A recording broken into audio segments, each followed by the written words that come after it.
Hello ladies and mental Chan, and welcome to another replay cast. Today we're looking at the game in the IS3A, the Russian Tier 8 premium tank. So mainly do this video just because this tank is almost 100% likely to be on sale within the next month. And I feel like if you don't have a premium tank, this is the one you should buy. Like, this is by far the best Tier 8 premium tank in the game. And if you have a premium tank, sucks to be you. Obviously, I don't recommend anybody owning more than 2 premiums, but this is just so much better than everything else in this game at the moment. So playing Siegfried Line, playing top tier matchmaking. I'm in a platoon with 2 of my subscribers as well. Going in for an early middle aggression here, and first shot of mine bounced, and none of them were looking my way, so that worked out just fine with me. And now this shot is okay. You can get it quite a bit easier now with the new physics than you used to be able to earlier. And the first shot, 460 damage. Why the fuck not, mate? Sure, I was an absolutely terrible player playing a tier 6, but still, damage is damage. Trying to get another peek here, but the rubble is kind of screwing me over here. Somebody is likely to peek this. There's so many tanks here. And IS3, that's fine with me.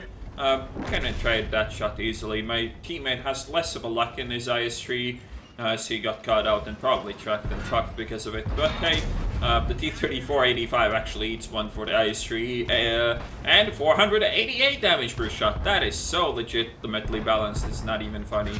And while we're at it, we can pick this guy up as well.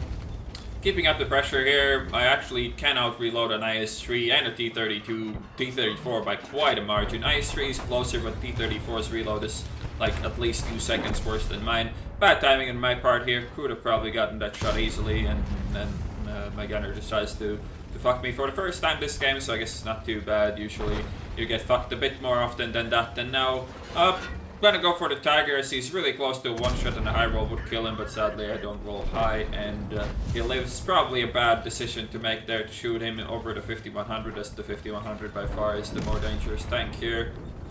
But I was greedy for the kill, and it doesn't pay off.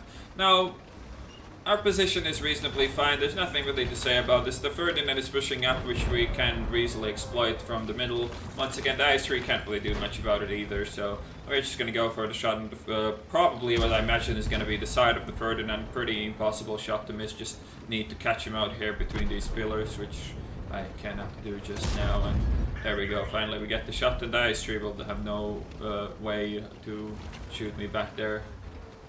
Now the Ferdinand got pissed at me, so he's actually going for me, which I'm fine with. He can't, if he can squeeze through there with a Ferdinand, he fucking deserves a medal, so I don't really care about that too much at the moment. He might go all the way around, and if the IS3 would support him, that could be bad. We still have that KB4 though supporting, so it should be just fine with us. The Ferdinand just fired, so I could go for an aim shot here. It's not too hard to pen a Ferdinand from this range. You don't really have to aim. Sadly took a hit from a 5100, but still my trade there was pretty good, and for the fact that I've done 2500 damage already, trading some health off away is also not too shabby. Now trying to be maybe a bit too greedy here with this 5100, and this is like the first bad trade that I trade off the repair kit for no damage done. That's pretty bad. You usually want to trade your repair kits more efficiently, but what can you do? Now I'm gonna see if I can squeeze in front of this KB4 to do some damage, but nobody seems to be peeking, and now the Ferdinand is peeking behind us, which we might want to look into any second now. Our teammate is watching our back kinda sorta, and the Ferdinand is tracked and pretty much fucked now. Yup. Get a turret, mister. Next time, get a turret. Our KV4 gets completely obliterated though, so that's not all that great for us. But he provides a pretty good hull down cover at the moment, at least.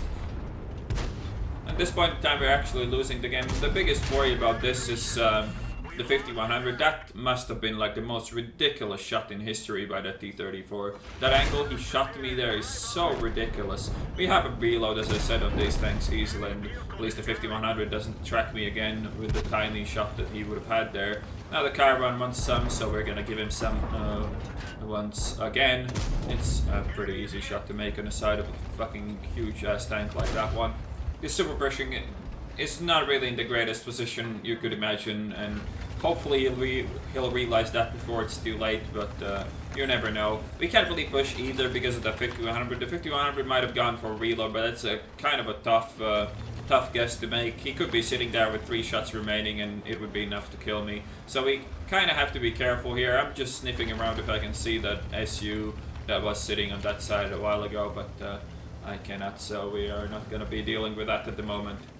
Kind of need to play together with this super pushing, as he was extremely willing to take damage. I should just take advantage of it like I did by shooting the caravan and whatnot. I should try to keep doing that until the end of the super pushing's life or this game, as you know, if I trade not even my hit points but somebody else's hit points for damage, that's just so good for me.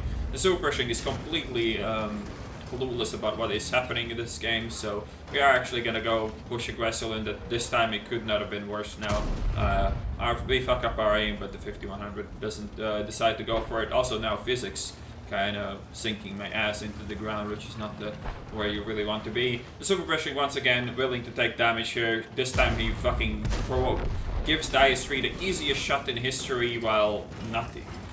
Without even a chance to do damage probably here. At this range, IS3 Cupola isn't that hard to hit even with a potato gun like this. We still got lucky, of course, but you know, the name of the game in the IS3 and every other Russian tank is to get lucky, so, you know, that's just another day in the office. Now, 293 isn't really the role I was looking for there, but there's like 175 pen against the new IS3 frontals. Is like, what the fuck are you ever gonna do against this, right? There's like nothing you can really do about it. And we do pick up the kill on the enemy IS3, and this is pretty much over now as all their good high impact tanks have died. And really, apart from that one really unlucky shot from the T-34 where he managed to hit the tiny little shot in my frontal track me and pen me, this game was ridiculous. Without that shot we still would have been over 1k health, and we have done 5k damage in a tier 8 premium. I mean, not a lot of tanks can do that, and not a lot of tanks can trade that well, especially on city maps. Sure, this was top tier game, and you can't deny that this tank really shines on city maps, but still, at the same time, it's so much easier to do damage in this tank than it is to do damage in pretty much any other premium tank. The rate of fire, the DPM, the alpha damage, it all lines up perfectly to really make the ultimate credit-making machine. And sure, while I said this makes slightly less credits than some of the other tier 8 premiums, we still will make plenty to make our time worth it. We do pick up the 6th skill, and we're not gonna get to shoot the RD, so let's just switch to the end plates. And here is the end plate, 7,552 experience with the triple, ace tanker, top gun, and high caliber, 5,303 damage done, 715 assisted. We made 144k credits after the repairs and ammo, 6 kills, 1,624 base experience. And now you could argue that maybe the IS-6 is a better purchase after the armor buffs that it got, but in my eyes, this gun is just so much better. I'd rather play an IS3A in tier 10 game than I play an IS-6 in a tier 9 game. When you play IS-6, you so often get these, if you don't load gold especially, you so often get these fights where you just feel useless, like against another IS-3 and so on. You have to hit like ridiculous shots, while the IS3A performs much better in tier 8 and 9 matchmaking. Arguably tier 10 matchmaking is always going to be kind of shady, but every tier 8 premium without preferential is going to be that way. Anyways, the biggest downside to this tank is that it is probably not going to be on sale for too much, even in the special events, as Wargaming has kind of marked this as one of their rare tanks that are not really in premium shop all that much. So you're probably just going to get the ability to buy it, and hopefully it's not going to be bundled with some crap, and hopefully they're just going to sell it for the base price. Anyways, I hope you guys enjoyed this replay cast, and I will see you on the next one.